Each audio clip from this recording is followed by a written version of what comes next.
جو security forces مسلسل کامیابیاں جو ہیں وہ حاصل کر رہی ہیں.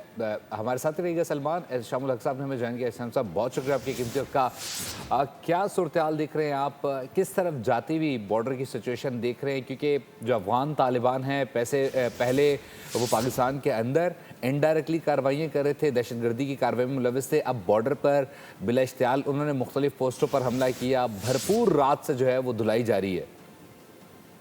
دیکھیے بنیادی طور پہ تو اب یہ بات میرا خیال اب سمجھنے کی ضرورت ہے کہ پاکستان نے یہ جو اس وقت بھرپور حملہ کر کے ان کے بڑے بڑے شہروں میں, کابل میں, اب قندھار میں, پکتیا میں, اور جو کے ملٹری ہیڈ کوارٹر اور باقی جگہوں پہ آپ کو سلمان نے تفصیلات بتائی ہیں کس طریقے سے تباہی پھیری کی ہے. کہا جا رہا ہے کہ 130 سے زیادہ یہ طالبان جو ہے نا وہ مارے گئے ہیں اور زخمیوں کی تعداد بے تحاشا ہے.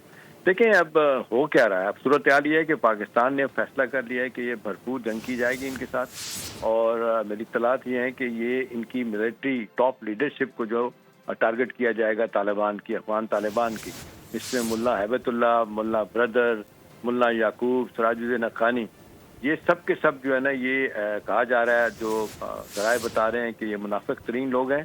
ہم نے بڑی کوشش کی ہے ان کے ساتھ معاملات کو بہتر کرنے کی, لیکن یہ ہندوستان سے پیسہ لے کے یہ سارا پاکستان میں دہشت گردی کا ایک جال بچھایا انہوں نے, اور پاکستان نے بہت صبر سے کام لیا. لیکن اب یہ ٹاپ لیول پہ فیصلہ ہو گیا ہے کہ جی اب یہ جنگ نہیں رکے گی. رات کو آپ نے دیکھا کہ جو قطر کے ڈپٹی وزیر خارجہ ہیں انہوں نے ساکھدار صاحب سے رابطہ کیا جو ادھر ہیں سعودی عرب میں کہ آپ جنگ بندی کرائیں, تو ساکھدار صاحب نے ہماری اطلاعات ہیں کہ پوائنٹ بلینک منع کر دیا کہ اب یہ جنگ نہیں رکے گی, اور جب تک کہ یہ ہم اس ناسور کو جڑ سے اکھاڑ کے نہیں پھینکیں گے. ہم نے بہت بچوں کی, خواتین کی, مردوں کی لاشیں اٹھا لی ہیں, اور سیکورٹی فورسز کے لوگوں کی لاشیں اٹھائی ہیں. اب نہیں ہوگا. ہم نے بہت تحمل سے کام لیا, اب نہیں ایسا ہوگا. دیکھیں اس میں جو اب ایک اور بات بھی ہو رہی ہے, قطر کی منافقت کی بڑی بات ہو رہی ہے. یہ قطر جو ہے نا اب جس طریقے سے ان کو سپورٹ کر رہا ہے, اور تو اس حوالے سے بھی اب اطلاعات یہ آ رہی ہیں کہ جی پاکستان نے ان کو بھی کہا ہے کہ آپ نے ان کو اپنے پاس بٹھایا ہوا ہے, آپ کا ٹی وی جو ہے سارا دن وہ جھوٹ بولتا ہے, جزیرہ ٹی وی, اور وہ ان کو کوٹ کر کے خبریں دی جا رہی ہیں, ان کو فائٹر کہا جا رہا ہے, یہ دہشت گردوں کو.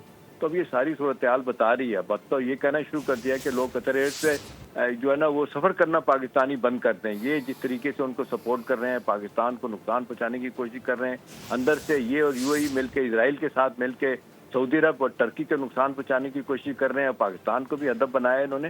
تو اب یہ تو صورتحال دیکھتے ہوئے کہ پاکستان ایک نیوکلیر پار ہے, ہم نے اپنے سے 8 گنا دشمن ہندوستان کو شکست دی تھی مئی میں, اور یہ کیا بیچتے ہیں.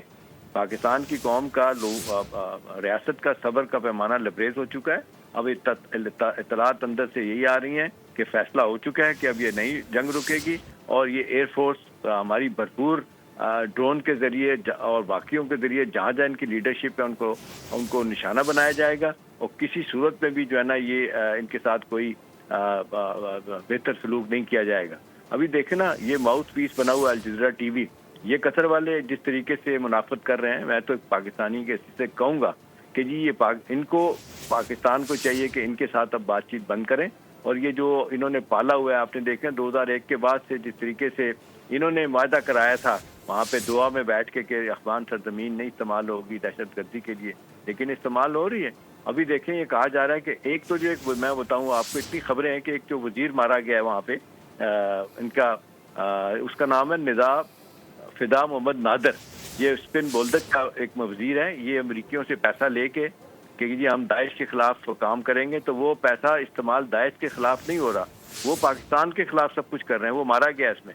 اسی طرح سے اب باقی لیڈرشپ کو بھی کہا جا رہا ہے کہ جی فوجی بھی ہوں ان کے سو کالڈ, اور یہ جو ان کی لیڈرشپ ہے جو کہتی ہے کہ بڑے ڈیلولی قلم مسلمان ہیں, یہ کتنے ظالم لوگ ہیں. یہ مسلمانوں کو مارتے ہیں, نہتے لوگوں کو مارتے ہیں, اور یہ کہتے ہیں کہ جی ہم بہت نیکی کا کام کر رہے ہیں. اب دیکھ لیں ساری دنیا ان کو کہہ رہی ہے, اندر سے چاہے دنیا منافقت کرے, لیکن یونائٹڈ نیشن کو آپ دیکھ لیں, یو ایس کا اسٹیٹ ڈپارٹمنٹ دیکھ لیں, یورپین یونین دیکھ لیں, سب لوگ یہ کہہ رہے ہیں, ہیومن رائٹس کے آرگنائزیشن دیکھ لیں کہ دہشت گرد جو ہے نا وہ بیٹھے ہوئے وہاں پہ ہندوستان پاکستان اس کے اندر افغانستان کے اندر, اور ہندوستان بھی ان کو بڑی سپورٹ کر رہا ہے. اسرائیل دیکھیں وہاں مودی گیا ہوا ہے, وہاں اس نے جا کے کہا کہ جی ہم مل کے افغانستان کی مدد کریں گے. اسی